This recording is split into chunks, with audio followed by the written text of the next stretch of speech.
తమిళనాడుకు చెందిన ఒక బ్లింకిట్ డెలివరీ రైడర్ తాను అనుకోకుండానే నిజ జీవిత హీరోగా మారాడు.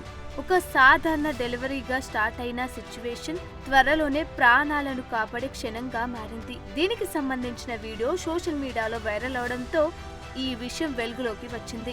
ఇంతకీ అసలేం జరిగిందంటే, ఆ రైడర్ కు 3 ప్యాకెట్ల ఎలుకల మందు కోసం ఒక ఆర్డర్ వచ్చింది. దీంతో అతడు అవి తీసుకుని అతనికి ఇచ్చిన అడ్రస్ కి బయలుదేరాడు.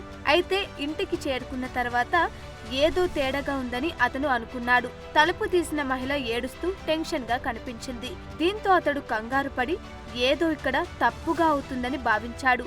దీంతో ఆ డెలివరీ భాగస్వామి ఆమెతో సున్నితంగా మాట్లాడి ఆమె మానసిక పరిస్థితిని అర్థం చేసుకోవడానికి ప్రయత్నించాడు. తనకు ఎలాంటి సూసైడ్ ఉద్దేశాలు లేవని ఆమె చెప్పినప్పటికీ ఆ రైడర్ తన అనుమానాలను వదలలేదు.